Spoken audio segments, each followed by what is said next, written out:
Have you ever wondered why the retro Coca-Cola can or a 90s style Nike ad hits you right in the feels?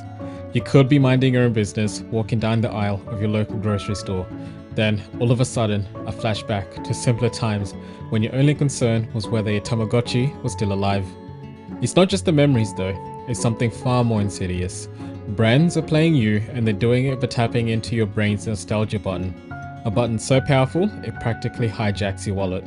You think you're just reminiscing, but what you're really doing is joining a well-researched psychological response that companies have been milking since, well, forever. But how are they doing it? And why, despite knowing all this, do you keep falling for it? Nostalgia. It's the warm, gooey, heartstring tugging sensation that comes with remembering the good old days.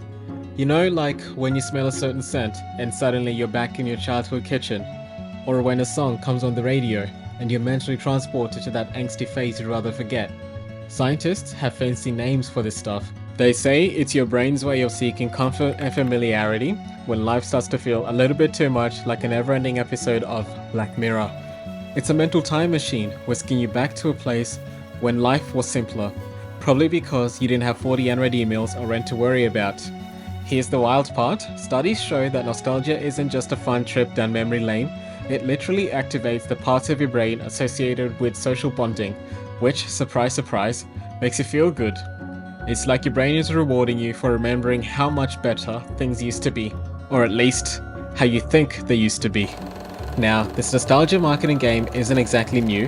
Brands have been playing this card game for ages, but you'll notice they ramp it up big time during periods of social and economic uncertainty. Basically, when the future starts looking a little sketchy, companies dig up the past to soothe your anxiety. You're stressed about the economy? Here, have a Pepsi in a vintage can. Feeling overwhelmed by the state of the world? Don't worry, Nike's got you covered with a fresh drop of Air Max 97s, just like the ones you wanted in middle school but couldn't afford. Take Coca-Cola for instance. In 2015, they dusted off their classic contour bottles and brought back those iconic vintage ads. The result? A lovely 3% spike in sales. And it's not because people suddenly developed a deeper thirst for sugary drinks. It's because Coca-Cola isn't just a beverage. It's a time machine in a bottle, taking you to backyard barbecues, family road trips, and the one time your cousin threw up after dropping too many Mentos and Diet Cokes. And let's not forget about Nike. Oh, Nike knows exactly what they're doing. Every time they re-release a classic, like the Air Max, they're tapping into more than just sneakerhead culture. They're tapping into your childhood, your glory days, the sense of being the coolest kid on the block, even if you weren't. They're not just selling you shoes, they're selling you the dream of reliving the past, one stylish, overpriced step at a time. And it works. You're not just buying a product, you're buying the experience of being 15 again. I mean, who needs therapy when you've got a fresh pair of kicks? But let's take it a step further. This isn't just about selling stuff, it's way more calculated than that. Brands know that triggering nostalgia breeds familiarity. And as we all know, familiarity breeds loyalty. And what do brands love more than anything else? Loyal customers who keep coming back for more year after year like moths to a flame. In this case, the flame is a limited edition throwback to that one thing you vaguely remembered from your childhood. And the moth is you, happily swiping your card while reminiscing about the good old days. According to a study published in the Journal of Consumer Research, people are more likely to spend money when they're feeling nostalgic. Why? Because nostalgia gives us the warm fuzzies, making us feel connected to others and a little less like we're floating through the chaos of life alone. It's like being wrapped in a big metaphorical blanket of shared memories. The sense of social connectedness, even if it's built on nothing more than mutual recollections of 90s Nickelodeon shows, is powerful. And what do people do when they're feeling warm, fuzzy, and socially connected? They spend money.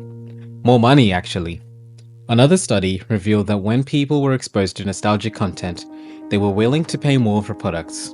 So yeah, brands aren't just selling you an item anymore, they're selling you a piece of your identity. Something that says, I too remember when things were less complicated, while you clutch your limited edition Harry Potter lunchbox in line at checkout. Let's talk about what's happening in your brain when you experience nostalgia. Your dopamine is having a field day. The little chemical, the one responsible for pleasure and reward, gets all excited when you encounter something nostalgic. Your brain starts connecting the dots. Hey, I remember this. This made me feel good back then, so it must make me feel good now, right? Next thing you know, you're happily forking over your hard-earned cash, all because that fleeting feeling of joy has been expertly manipulated. Sneaky, right? But again, it works like a charm. You're not just buying a product, you're buying the good vibes that come with it. And that's something money can buy, apparently. But it's not all sunshine and rainbows, is it? No. There's a downside to all this nostalgic manipulation. When brands rely too much on their past, they run the risk of halting creativity, and Hollywood is to blame. Every year, it's another reboot, another sequel, another reimagining of something that was fine the first time around.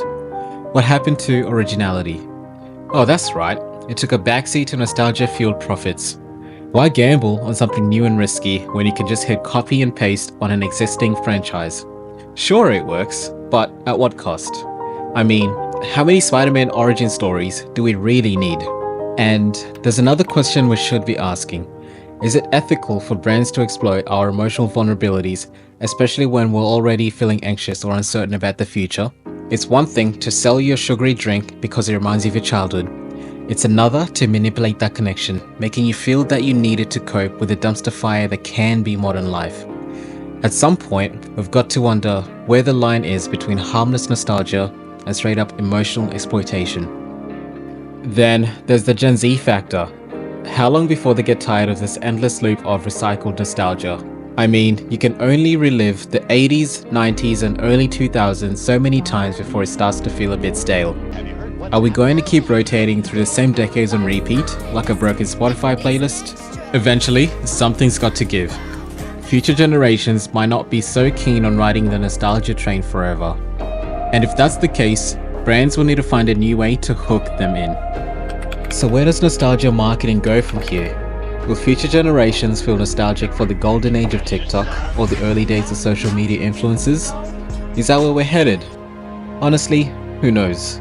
But with technology advancing at lightning speeds, we could soon find ourselves feeling nostalgic for things that haven't even happened yet. We're already seeing the rise of hyper-nostalgia, where augmented reality and AI are being used to create fully immersive nostalgic experiences. Imagine stepping into a virtual recreation of your childhood home or walking through the streets of your favorite vacation spot from 20 years ago. It's nostalgia on steroids. So when we are at the end of the road staring into the neon-lit abyss of our collective memories, maybe that Coca-Cola can isn't just a can. Maybe those Nikes aren't just shoes. Maybe, just maybe, they're keys to the past, shiny relics of a simpler time. Or maybe they're just really good marketing. And you know what? That's fine. Nostalgia isn't evil. It's not some malevolent force sent to drain your bank account or manipulate your emotions. It's just life. Life with all its weird twists, turns, and sentimental little landmines. But you can't get too comfortable in that funny haze. Don't cling to the past so tightly that your future slips through your fingers. Because in the end, we're all just stumbling forward, blindly reaching out into the unknown. And isn't that what makes life interesting? It's the weirdness of it all, the unpredictability that keeps us moving. So go ahead, buy the vintage Pepsi, wear those throwback sneakers, but don't forget to keep one foot planted in the present, because that's where the magic happens, where the unknown is still out there, waiting to surprise you.